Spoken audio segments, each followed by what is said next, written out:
Harry Potter et les méthodes de la rationalité, chapitre 54. L'expérience de la prison de Stanford, partie 4. Une faible étincelle verte s'avança et instaura un rythme. Une silhouette brillante et argentée la suivait, mais toutes les autres entités présentes étaient invisibles. Ils avaient traversé 5 sessions de couloir, tourné 5 fois à droite et monté 4 volets de marche, et lorsque Bellatrix avait fini sa deuxième bouteille de lait au chocolat, il lui avait donné des barres de chocolat solide. C'est après sa troisième barre de chocolat que d'étranges sons commencèrent à sortir de sa gorge. Harry eut du mal à déchiffrer les sons car ils ne ressemblaient à rien de ce qu'il avait entendu auparavant. Le rythme était brisé, presque impossible à reconnaître, et il mit bien longtemps avant de se rendre compte que Bellatrix pleurait. Bellatrix Black pleurait. L'arme la plus terrible du Seigneur des Ténèbres pleurait. Elle était invisible, mais on pouvait les entendre, les petits sons pathétiques qu'elle essayait encore de contenir. « Est-ce réel » dit-elle. Sa voix était redevenue tonale. Elle n'était plus un marmonnement mort et s'était élevée en fin de phrase afin de dénoter une question. « Est-ce réel » Oui, pensa la partie de Harry qui simulait le Seigneur des Ténèbres. « Tais-toi maintenant. » Il n'arrivait pas à laisser ces mots passer ses lèvres. Cela lui était impossible. « Je savais que vous viendriez pour moi un jour. » Lorsqu'elle inspira l'air nécessaire à quelques sanglots silencieux, la voix de Bellatrix se chevrota et se fractura. « Je savais que vous étiez en vie, que vous viendriez pour moi, Seigneur. » Il y eut une longue inhalation, comme un immense halètement, et que même lorsque vous viendriez, vous ne m'aimeriez toujours pas. Jamais, vous ne m'aimeriez jamais en retour. C'est pour ça qu'ils n'ont pas pu me prendre, mon amour, même si je ne me souviens pas de tant d'autres choses, même si je ne sais pas ce que j'ai oublié, mais je sais à quel point je vous aime, Seigneur. Un couteau fut planté en travers du cœur de Harry. Il n'avait jamais rien entendu d'aussi horrible. Il voulait pourchasser le Seigneur des Ténèbres et le tuer, juste pour cette. Ai-je encore une utilité pour vous, Seigneur ? Non, siffla la voix de Harry sans même qu'il doive y penser. Elle semblait être en pilote automatique. J'ai pénétré Azkaban par caprice. Bien sûr que vous m'êtes utile. Ne posez pas de questions stupides. Mais je suis faible, dit la voix de Bellatrix, et un sanglot complet lui échappa, bien trop fort dans les couloirs d'Azkaban. Je ne peux pas tuer pour vous, Seigneur, je suis désolé. Ils ont tout mangé, ils m'ont dévoré. Je suis trop faible pour me battre. Quel intérêt ai-je pour vous maintenant ? Le cerveau de Harry chercha désespérément une façon de la rassurer à travers les lèvres d'un Seigneur des Ténèbres qui ne prononcerait jamais un seul mot affectueux. « L'aide » dit Bellatrix. Sa voix prononça ce mot comme si ça avait été l'ultime clou de son cercueil, son désespoir ultime. « Je suis laide. Ils ont mangé ça aussi. Je ne suis plus jolie. Vous ne pourrez même pas m'utiliser comme récompense pour vos serviteurs. Même les Lestrange ne voudront plus me faire de mal. Plus maintenant. » La silhouette lumineuse cessa de marcher, parce que Harry avait cessé de marcher. Le Seigneur des Ténèbres, La partie de Harry qui était douce et vulnérable hurlait d'une horreur incrédule, essayait de rejeter la réalité, de refuser de comprendre, alors même que la partie la plus froide et la plus dure complétait le motif. Elle lui obéissait en cela comme elle lui obéissait en toute chose. L'étincelle verte sautilla instamment, bondit vers l'avant. L'humanoïde d'argent resta où il était. Bellatrix se sanglota plus fort. « je ne suis pas, je ne peux plus vous être utile, plus maintenant. » Des mains géantes écrasaient la poitrine de Harry, le tordaient comme un chiffon ou essayaient de broyer son cœur. « S'il vous plaît, dit Bellatrix, tuez-moi. » Sa voix sembla se calmer après qu'elle eut prononcé ces mots. « Seigneur, s'il vous plaît, tuez-moi, je n'ai aucune raison de vivre si je ne peux vous être utile. Je veux seulement que cela s'arrête. Faites-moi mal une dernière fois, Seigneur. Faites-moi mal jusqu'à ce que je m'arrête. Je vous aime. » C'était la chose la plus triste que Harry avait jamais entendue. La claire silhouette d'argent du Patronus de Harry vacilla, ondula, s'intensifia. La furie qui montait en Harry, sa rage contre le Seigneur des Ténèbres qui avait accompli cela, sa rage contre les détraqueurs, contre Azkaban, contre le monde qui autorisait de telles horreurs. Elle semblait se déverser directement depuis son bras dans sa baguette, sans qu'il y ait moyen de la bloquer. Il essayait de lui intimer de s'arrêter, et rien ne se passait. « Seigneur !» chuchota la voix déguisée du professeur Quirrell. « Je perds le contrôle de mon sortilège. Aidez-moi, Seigneur !»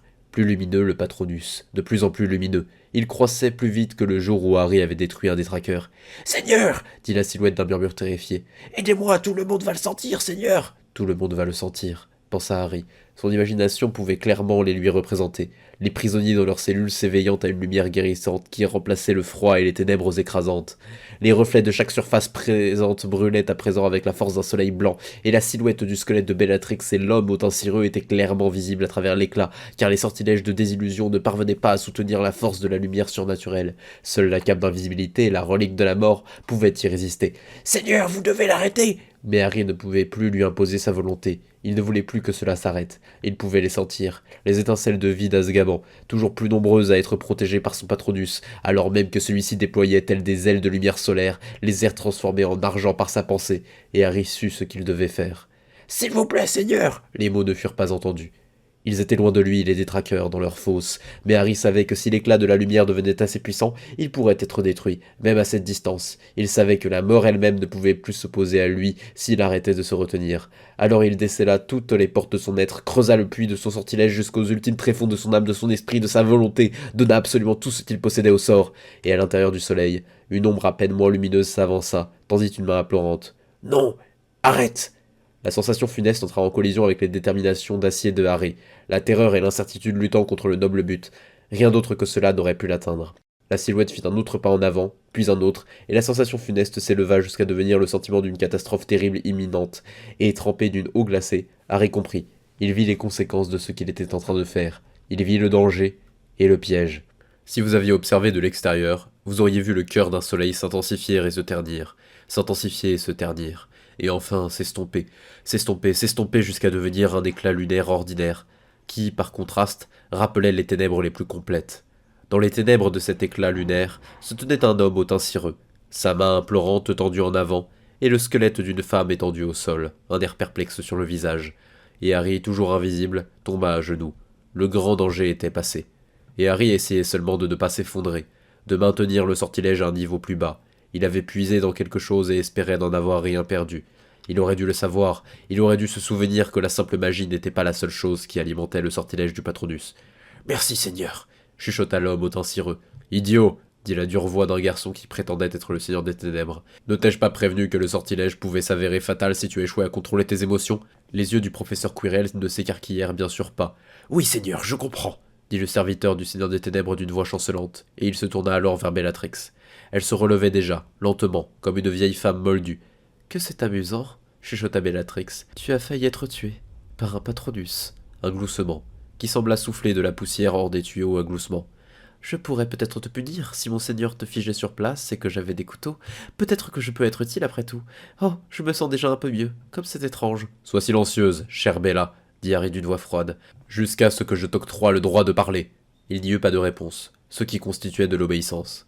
Le serviteur fit léviter le squelette humain et le rendit de nouveau invisible peu avant de disparaître lui-même au son d'un autre œuf brisé. Ils continuèrent dans les couloirs d'Azkaban, et Harry sut, alors qu'ils avançaient, que les prisonniers s'éveillaient dans leurs cellules, alors que, le temps d'un moment précieux, la peur disparaissait, qu'ils ressentaient, peut-être, même la caresse salutaire de la lumière, avant de s'effondrer à nouveau, avant que le froid et les ténèbres ne les recouvrent de nouveau. Harry essayait très fort de ne pas y penser, sans quoi son Patronus croîtrait jusqu'à avoir brûlé chaque détraqueur d'Azkaban, brillant assez fort pour les détruire, même à cette distance, sans quoi son Patronus croîtrait jusqu'à avoir brûlé chaque détraqueur d'Azkaban, consumant toute la vie de Harry en retour. Au sommet d'Azkaban, dans le quartier général Aurore, un trio ronflait dans la caserne.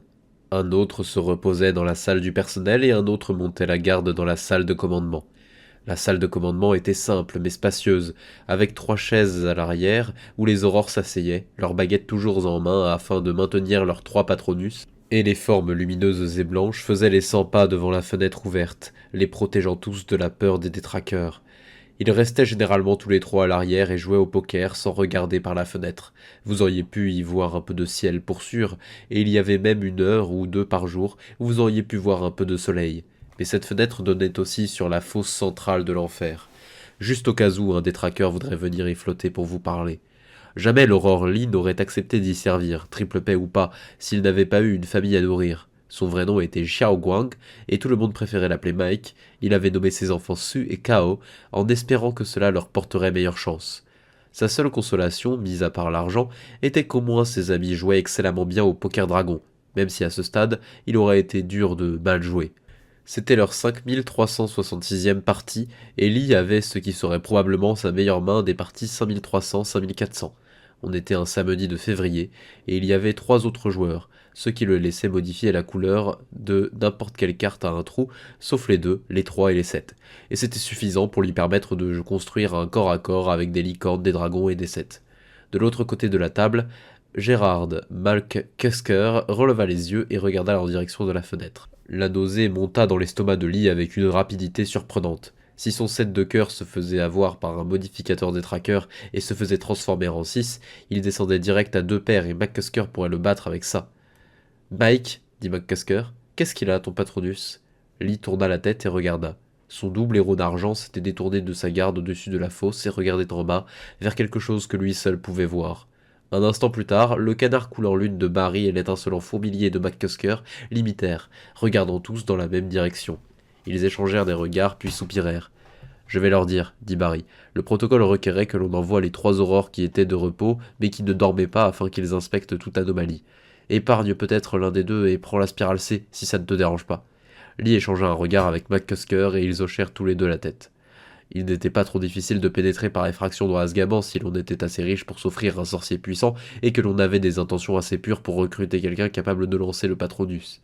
Des gens dont les amis étaient à Azkaban faisaient souvent cela. Ils entraient par effraction uniquement pour donner une demi-journée de Patronus à quelqu'un, une chance d'avoir de véritables rêves et pas seulement des cauchemars, en leur donnant une réserve de chocolat à cacher dans leurs cellules, afin d'augmenter leurs chances de survivre à leur peine. Et les aurores de garde, eh bien, si vous vous faisiez prendre, vous pourriez probablement convaincre les aurores de regarder ailleurs en échange du bon pot de vin. Pour lui, le bon pot de vin était quelque part en 2 noises et une bandille d'argent. Il haïssait cet endroit. Mais Barry une main avait une femme et cette femme avait des frais de guérisseur. Et quand c'était lui qui les attrapait, ceux qui pouvaient se payer une effraction dans Azkaban pouvaient bien se payer un graissage en règle de la dernière patte de Barry. Par un accord tacite, sans qu'aucun d'eux ne révèle quoi que ce soit en le proposant, ils commencèrent par terminer leur partie de poker. Lee gagna car aucun des traqueurs n'était apparu. Les Patronus avaient alors déjà cessé de regarder et étaient retournés à leurs patrouilles habituelles. Ce n'était probablement donc rien, mais la règle était la règle. Après que Lee ait ratissé les sous, Barry leur donna à tous des hochements de tête officiels et se leva de la table. Les longues mèches blanches de l'homme âgé tombèrent le long de ses longues robes rouges et élégantes. Ces robes tombèrent sur le sol de métal de la salle de commande, et il passa la porte qui les séparait des aurores précédemment en repos. Lee avait été trié à Poufsouffle et ce genre d'histoire le mettait parfois un peu mal à l'aise, mais Barry lui avait montré les images, et il fallait bien laisser ce type faire ce qu'il pouvait pour sa pauvre femme malade, d'autant plus qu'il ne lui restait plus que 7 mois avant la retraite. La faible étincelle verte flottait entre les couloirs de métal, et l'humanoïde d'argent la suivait, maintenant un peu plus terne. Parfois la silhouette étincelait, surtout lorsqu'elle passait devant les immenses portes de métal, mais elle redevenait toujours terne. Des yeux non entraînés auraient été incapables de voir les autres, ceux qui étaient invisibles. Le survivant de 11 ans, le squelette vivant nommé Bellatrix Black, et le professeur de Poudlard polynectaré qui parcourait Azkaban. Si c'était le début d'une histoire drôle, Harry ne connaissait pas la chute. Ils avaient monté 4 autres volets de marche lorsque la voix rauque du professeur de défense dit d'un ton égal et sans emphase « Un aurore approche !» Harry mit trop longtemps, peut-être une seconde entière avant de comprendre, avant que l'adrénaline n'atteigne son sang, avant qu'il ne se rappelle ce que le professeur Quirrell lui avait dit de faire dans ce cas. Et il pivota sur ses talons et repartit en courant en sens inverse. Il atteignit les escaliers et se jeta frénétiquement derrière la 3e marche. Il sentit le métal froid, même à travers ses robes et la cape. Essayer de relever la tête et de jeter un coup d'œil au-dessus de la marche supérieure lui montra qu'il ne pouvait pas voir le professeur Quirrell, et cela signifiait que Harry était hors de ligne de mire de tout tir perdu. Son Patronus étincelant le suivit et s'allongea à ses côtés, une marche plus bas, car lui aussi ne devait pas être vu. Il y eut un léger son, comme un souffle ou une bourrasque, puis le corps invisible de Bellatrix qui venait se blottir quelques marches plus bas. Elle n'aurait rien à faire hormis « Ne bouge pas », dit le chuchotement froid et aigu. « Tais-toi ». Puis il y eut silence et immobilité. Harry appuya sa baguette contre la marche de métal située juste en dessus de lui. S'il avait été quelqu'un d'autre, il aurait eu besoin de sortir une noise de sa poche, ou de déchirer un peu de tissu de ses robes, ou de se ronger un bout d'ongle, ou de trouver un caillou assez grand pour être visible et assez lourd pour rester immobile au contact de sa baguette. Mais grâce au tout-puissant pouvoir de la métamorphose partielle de Harry, cela n'était pas nécessaire. Il pouvait sauter cette étape et utiliser n'importe quel matériau. 30 secondes plus tard, Harry était le fier propriétaire d'un miroir courbe et « Wingardium Leviosa » chuchota-t-il aussi doucement qu'il le pouvait.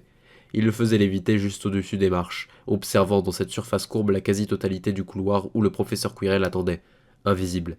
Harry les entendit alors au loin, les bruits des pas, et il vit la silhouette, un peu difficile à deviner dans le miroir, d'une personne en robe rouge qui descendait les marches et entrait dans le couloir accompagnée d'un petit Patronus animal que Harry ne pouvait pas bien voir. L'aurore était protégée d'un chatoiement bleuté. Les détails étaient peu clairs, mais cela Harry pouvait le voir. L'aurore avait ses boucliers levés et renforcés.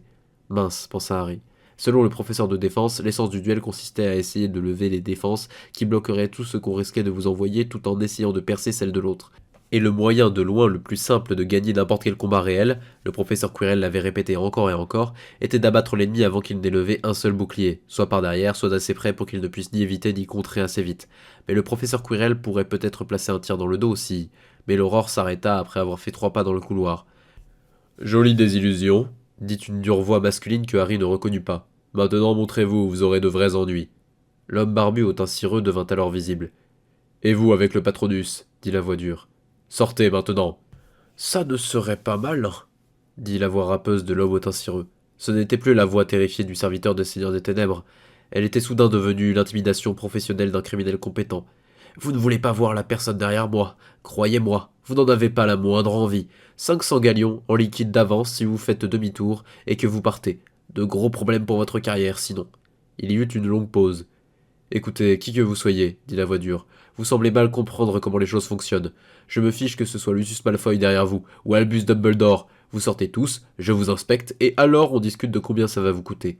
2000 galions, dernière offre, dit la voix râpeuse avec un ton d'avertissement. C'est 10 fois le prix habituel, et plus que ce que vous gagnez en un an. Et croyez-moi, si vous voyez quelque chose que vous n'auriez pas dû voir, vous allez regretter de ne pas avoir accepté cette... La ferme, dit la voix dure. Vous avez exactement 5 secondes pour vous débarrasser de cette baguette avant que je ne me débarrasse de vous. 5, 4...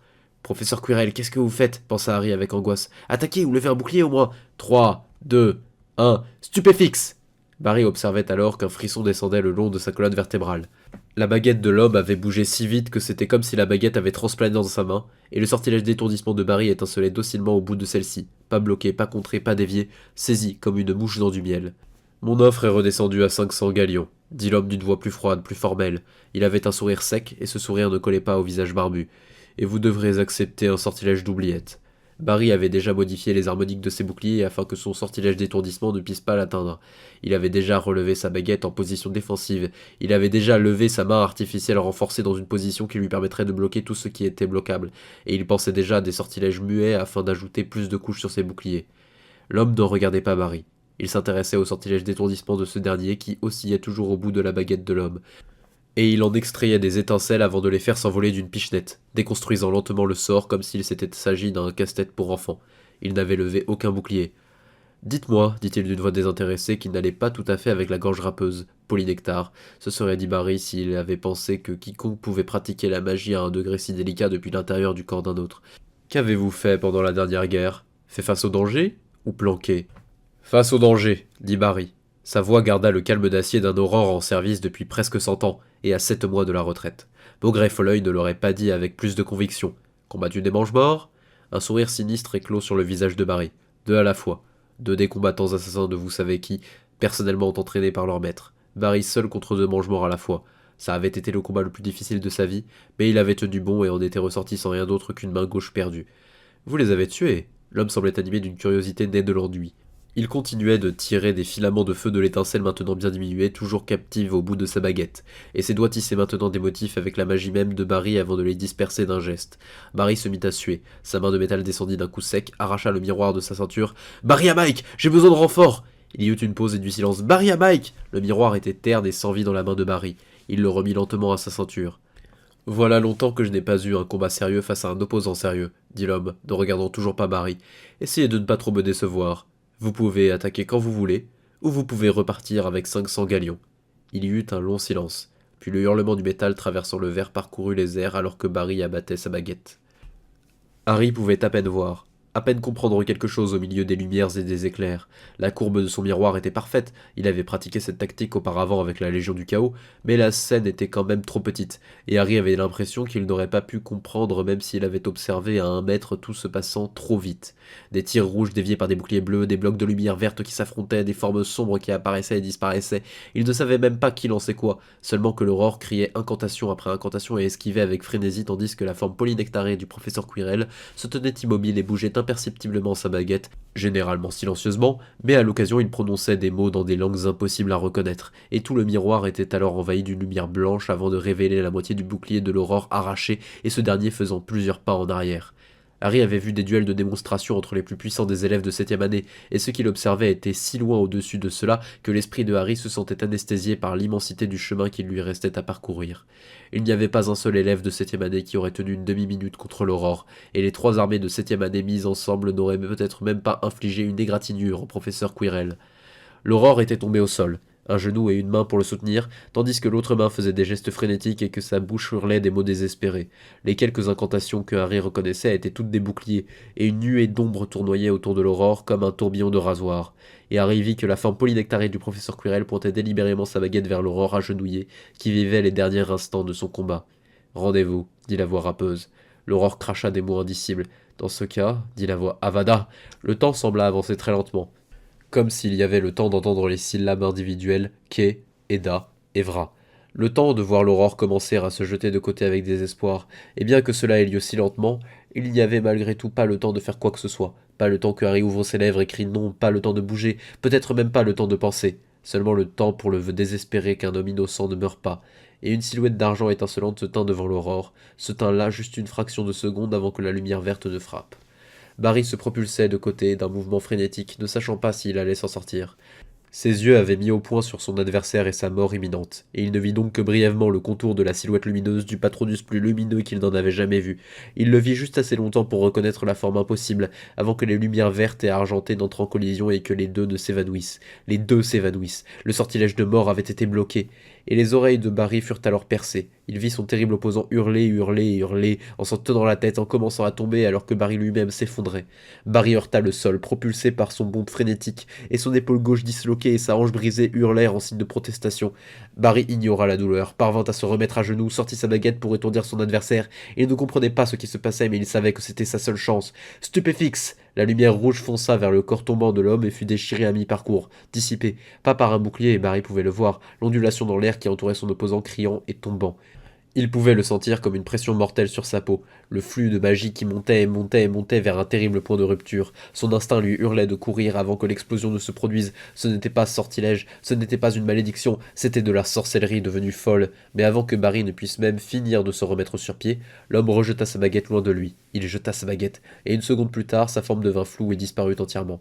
Un serpent vert se tenait sur le sol, déjà immobile avant même que le prochain sort d'étourdissement de Barry, lancé par pur réflexe, ne l'atteigne sans rencontrer de résistance. Alors que l'épouvantable pression commençait à se dissiper, alors que la sorcellerie folle commençait à s'estomper, l'esprit abasourdi de Barry remarqua que le cri continuait, mais il était différent, semblable à celui d'un jeune garçon, et il venait des escaliers qui menaient au niveau inférieur. Le cri s'étrangla lui aussi, et il n'y eut que du silence, hormis les halètements frénétiques de Barry. Ses pensées étaient lentes, brouillées, désordonnées. La puissance de son adversaire avait été insensée. Ça n'avait pas été un duel, ça avait été comme sa première année d'entraînement Aurore face à Madame Tarma. Les Mange-Morts n'avaient pas eu un dixième de cette puissance. Maugret Folleuil n'était pas aussi bon. Et qui, quoi, comment, par les couilles de Berlin avait-on bloqué un sortilège de mort? Barry parvint à trouver l'énergie d'appuyer sa baguette contre ses côtes, de marmonner le sort de soin, puis de l'appuyer contre son épaule. Cela lui demanda plus d'efforts que cela n'aurait dû. Cela le draina beaucoup trop. Sa magie était à un souffle de l'épuisement total. Il n'avait plus rien pour s'occuper de ses coupures et de ses ecchymoses, ni même pour renforcer ce qui restait de son bouclier. C'était tout ce qu'il pouvait faire sans laisser son patronus se dissiper. Barry inspira profondément, lourdement, stabilisa sa respiration autant qu'il le pouvait avant de parler. Vous, dit Barry, qui que vous soyez, sortez. Il y eut un silence, et l'idée vint à Barry que cette personne était peut-être inconsciente. Il ne comprenait pas ce qui venait de se passer, mais il avait entendu le cri. Eh bien, il y avait un moyen de tester ça. Sortez, dit Barry avec une voix plus dure, ou j'utiliserai des sortilèges à large zone d'effet. Il n'y serait probablement pas parvenu. Attendez, dit la voix d'un jeune garçon, haute, fluette et fluctuante, comme si elle retenait de l'épuisement ou des larmes. La voix semblait maintenant venir d'un peu plus près. Attendez, s'il vous plaît, je sors. Laissez tomber l'invisibilité, gronda Barry. Il était trop fatigué pour s'embêter avec des sortilèges anti-désillusions. Un instant plus tard, le visage du jeune garçon émergea de la cape d'invisibilité, et Barry vit les cheveux noirs, les yeux verts, les lunettes et la cicatrice rageuse, rouge en forme d'éclair. S'il avait eu 20 ans d'expérience de moins, il aurait peut-être oscillé. Au lieu de cela, il cracha quelque chose qu'il n'aurait probablement pas dû dire face aux survivants. Dit la voix vacillante du garçon, son jeune visage exprimait la frayeur, la fatigue, et des larmes coulaient encore le long de ses joues. Il m'a kidnappé pour me faire lancer mon patronus. Il a dit qu'il me tuerait sinon, mais je pouvais pas le laisser vous tuer. L'esprit de Barry était encore embrumé, mais les choses commençaient lentement à s'emboîter. Harry Potter, le seul sorcier à avoir jamais survécu à un sortilège de mort. Barry aurait peut-être pu éviter la mort verte, Il avait certainement essayé, mais si l'affaire se retrouvait face au Magen Mago, il décréterait une dette de vie envers une maison noble. Je te vois, dit Barry d'un grondement bien plus amical. Il commença à marcher vers le garçon. Fiston, je suis désolé que tout ça te soit arrivé, mais j'ai besoin que tu lâches ta cape et ta baguette.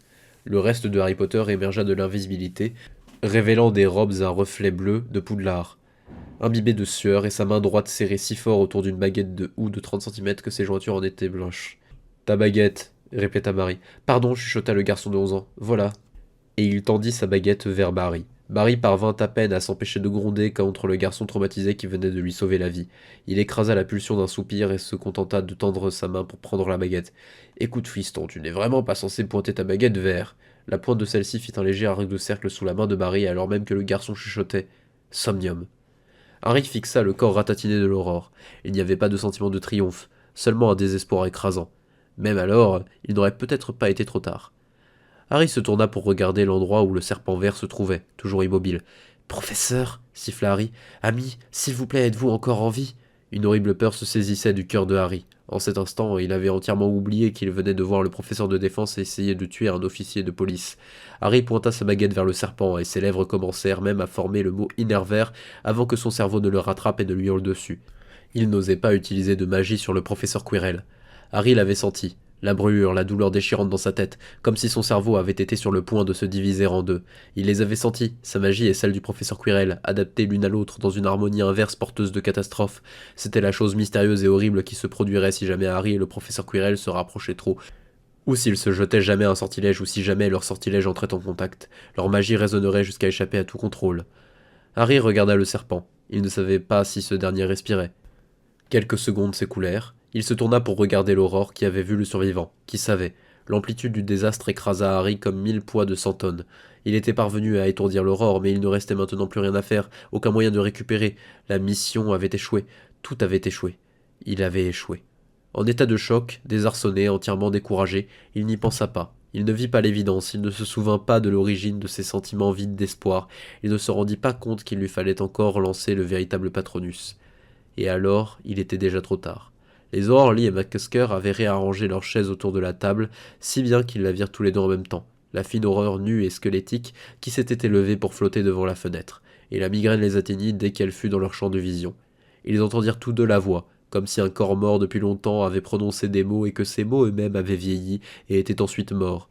Les paroles du détraqueur leur firent mal aux oreilles. Bellatrix Black est hors de sa cellule. Il y eut une demi-seconde de silence horrifié, puis Lee s'arracha à sa chaise, se dirigea vers le communicateur pour rappeler des renforts au ministère, alors même que McCusker saisissait son miroir et commençait frénétiquement à essayer de joindre les 3 aurores qui étaient partis en patrouille.